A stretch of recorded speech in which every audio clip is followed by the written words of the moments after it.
cablesfarm.co.uk. We're here going to look at engraving a trophy on steel. We're looking at a stand of arms in the middle of the trophy at the moment, and we're just going to outline that. So we're cutting steel, mild steel, which is a bright drawn steel and has got surface work hardening on it, so it's quite tough. We're using square gravers ground at 45 degrees on the main face and 15-degree heels on there, and I'm looking through a microscope, probably I think at the moment at about ×5 magnification. It's on a turntable, so half the motion is coming from the turntable and some of it's coming from my hand, so it's a combination. My left hand is turning the turntable and my left thumb is braced against, you can't see it quite, but it's braced against my right thumb to control any tendency to overshoot in the tool. So we're just putting in the outlines, we're not worrying about the details of it here, we're just putting in those outlines. So there's a drum, classic part of a stand of arms. Nice little drum, and always sort of at that kind of angle. The oval behind it was a shield, so we put a saltire, Scottish flag in the middle of the shield, or will do. The shield will have a number 1 in the middle of it, which will be hopefully inlaid. I did try and inlay it in gold and it didn't work, so I ended up inlaying it in silver. I should probably make do the whole thing again so that I can do it in gold.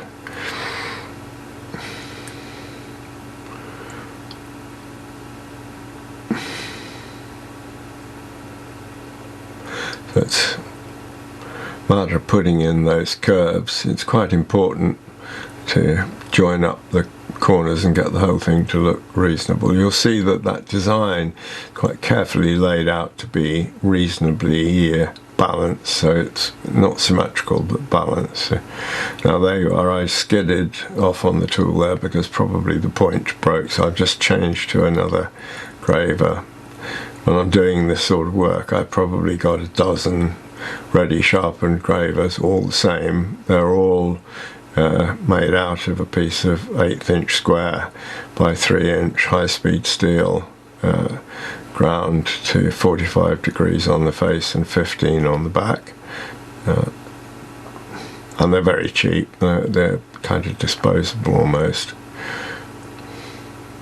They start off 3 inches long, and then you sharpen them down. Every time you break the point off, you lose 1/10 of a millimetre or so, and before you know it, they're right down to being too small to use. So you can see there my fingers braced, my thumbs braced together. There is quite a lot of force on that.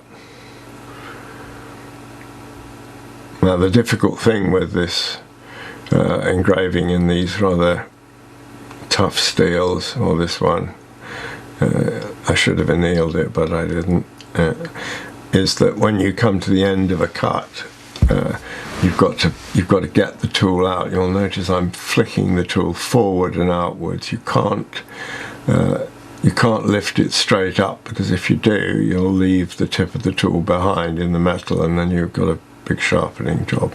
So the most difficult knack to master in engraving in steel is finishing a cut, and you'll see occasionally I'll do it wrong and I'll have to throw that tool in the resharpening bin and get a new one because I've broken the tip off. Now sometimes you break a very small tip off, and sometimes you're unlucky and you break quite a big tip off, and then you've got to remove a lot of metal in order to get the tool back to being useful. So here's a trumpet, another classic element. This is all the stand of arms is absolutely classic design. You'll see it in various forms on guns from the 19th century, usually not sporting guns, but on rifles and occasionally pistols, you'll see this stand of arms. Sometimes it'll be a stand of music, so it'll have an open book of a score with staves on it and sort of the suggestion of notes, so it looks like a music score open.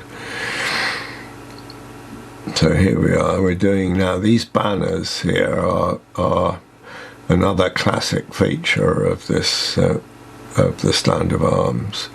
So they're all very closely defined standard things. So I'm not sort of inventing those. I'm just using what is a standard design. So there's the shaft of it, and then it's got the fabric of the banner is always done in this double curve that you'll see there. That's it. And then the other thing that's absolutely classic is these two little tassels at the top here, which sort of hang down from the top of the shaft, and they've got they're meant to represent tassels, and so you see I'm putting in 3 little lines to represent the tassels.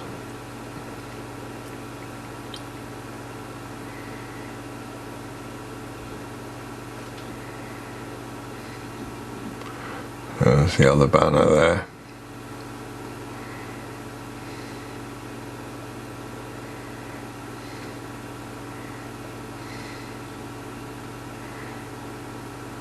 I'm using the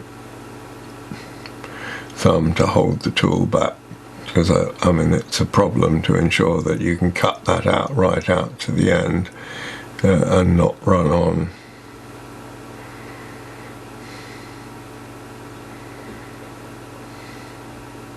You have a limited reach when you're cutting a long straight line. You have a limited reach, at which point if you go beyond your reach, then you kind of lose control of the tool, and it's about a sort of inch and a half if you're lucky, and then you've got to move the whole of your hand and then start again. You can sometimes keep cutting while you move your hand, but it's actually safer to stop.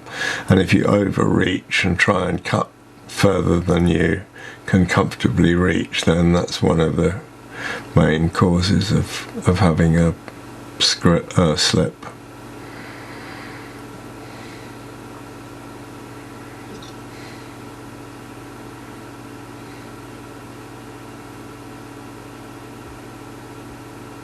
There goes the fabric in again. So we're doing the 2 banners on this side, so there's 2 banners on each side.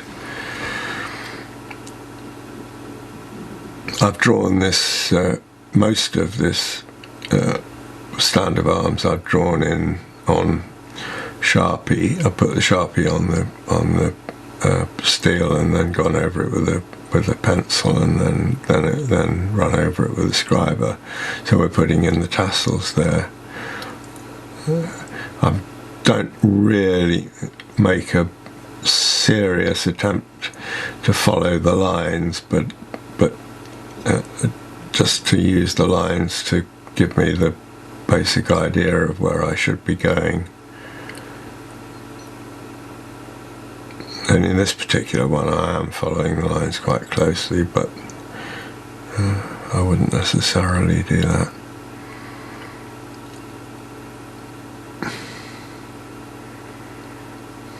So that's just a suggestion that you try and give the impression that that shield should be convex, and so you're trying with the shapes of those lines, which are the ends of a saltire, just the ends of a cross.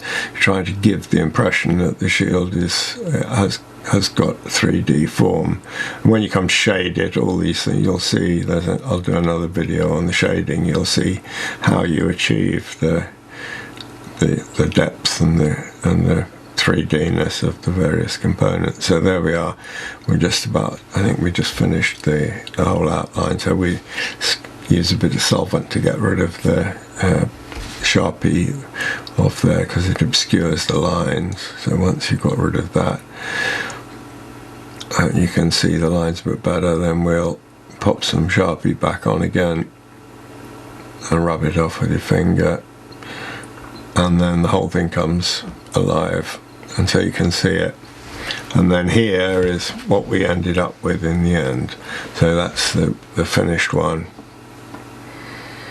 So thank you very much for watching.